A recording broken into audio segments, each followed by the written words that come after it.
The perimeter of an isosceles triangle is 42 centimeter and its base is 3 by 2 times each of equal sides.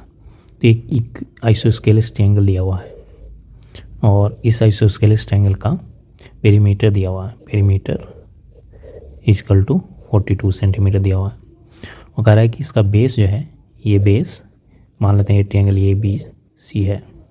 तो कह रहा है अब चूँकि ये आइसोस्केलेस ट्रायंगल है तो क्या होगा, दो साइड्स इक्वल होंगे. A B equal to A c, a B equal to A c. क्यों होगा? क्योंकि आइसोस्केलेस ट्रायंगल है. ये आइसोस्केलेस ट्रायंगल का प्रॉपर्टी होता है कि दो साइड्स इक्वल होंगे. और कह रहा है बेस जो है 3 by 2 times of equal sides. तो बी सी इक्वल टू कह रहा है 3 by 2 times of A B equal to 3 by 2 times of A C. Find the length of each side of the triangle. Area निकालना है triangle का और height भी निकालना है और सारे साइड्स भी निकालना है, उसका लेंथ निकालना है.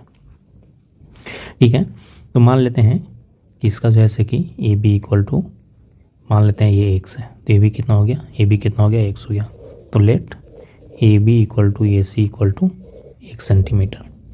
तो बी सी इक्वल टू कितना हो गया, 3 by 2 times of A B है तो 3 by 2 एक्स हो गया, इतना सेंटीमीटर हो गया. तो इस ट्रायंगल का पेरीमीटर क्या होगा, sum of all sides. Perimeter वही होता है डेफिनेशन पेरीमीटर का, sum of all sides equal to कितना दिया हुआ, 42. तो सम ऑफ ऑल साइड्स कितना हो गया, X plus 3 by 2 X equal to 42. ये हो गया एक्स और यह है 3 by 2 एक्स. इसको और सिंप्लीफाई करेंगे, 2 LCM ले लिए तो क्या हो गया, 2x plus 3x equal to 42. कितना हो गया, 7x divided by 2 equal to 42. इसलिए x इक्वल टू कितना हो गया, 42 into 2 divided by 7 6 equal to 12 centimeter. तो x का वैल्यू कितना आ गया, x इक्वल टू आ गया 12. ठीक है, तो x का वैल्यू अब इसमें रख देंगे तो कितना हो जाएगा, ए बी कितना हो गया, A B equal to 12 centimeter. B C कितना हो गया, 3 by 2 into 12 equal to 18 centimeter. और ए सी कितना हो गया, ए सी इक्वल टू भी एक्स है तो ये भी 12 सेंटीमीटर हो गया. तो ये हमें तीनों साइड्स तो मिल गए. तो एक आंसर तो यहाँ पे निकल गया कि each side of the triangle ये निकल गया. अब हम इस ट्रायंगल का एरिया निकालना है और हाइट निकालना है. तो आइसोस्केलेस ट्रायंगल में ये है 12, ये है 18. तो आइसोस्केलेस ट्रायंगल में अगर हम वर्टेक्स से इस साइड से अगर हम परपेंडिकुलर ड्रॉ करेंगे ये, तो ये दोनों इस साइड्स को इक्वली बाइसेक्ट करती है. तो क्या हो गया, B D equal to D C. क्यों? चूँकि ए डी हमने एक परपेंडिकुलर ड्रॉ किया बी सी पर. ये आइसोस्केलेस ट्रायंगल का प्रॉपर्टी होता है कि जब भी हम वर्टिकल ड्रॉ करेंगे यहाँ से परपेंडिकुलर तो ये दोनों साइड्स को इक्वली डिवाइड करेगा, ये बाइसेक्ट कर देगा. तो बी डी इक्वल टू हो गया डी सी. तो बी डी इक्वल टू कितना हो गया, 9 इक्वल टू डी सी भी 9 हो गया. तो अब एक तरीके से देखा जाए तो ए डी सी एक राइट एंगल ट्रायंगल हो गया 90 डिग्री. ये कितना हो गया, 9 सेंटीमीटर हो गया, ये हो गया 12 सेंटीमीटर.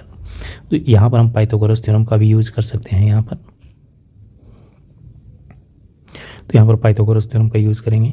तो ए डी इक्वल टू क्या हो गया, अंडर रूट हाइपोटेन्यूज के स्क्वायर माइनस बेस के स्क्वायर, ये हो गया equal to under root 144 minus 81 equal to हो गया 34 अंडर रूट 40 अंडर रूट 63. ठीक है, तो अंडर रूट 63 ये हो गया आपका सेंटीमीटर, ये हो गया आपका हाइट. तो ए डी चूँकि परपेंडिकुलर है तो ये क्या हो गया आपका हाइट. तो perpendicular height of triangle A B C equal to कितना हो गया, A D equal to root 63 centimeter equal to क्या हो गया, under root 7 into 9 centimeter equal to हम लिख सकते हैं 3√7 सेंटीमीटर. ये हो गया आपका हाइट ऑफ ट्रायंगल. तो एरिया क्या हो गया, area of triangle A B C equal to 1/2 into base. Base क्या हो गया इसमें, बेस हो गया बी सी इंटू हाइट हो गया A D height equal to हो गया 1/2 इंटू बी सी कितना है, बी सी इक्वल टू 18 है इंटू 18 इंटू ए डी है 3√7. 9 टाइम्स कट गया तो ये हो गया 27√7 सेंटीमीटर स्क्वायर. तो ये हो गया area of A B C.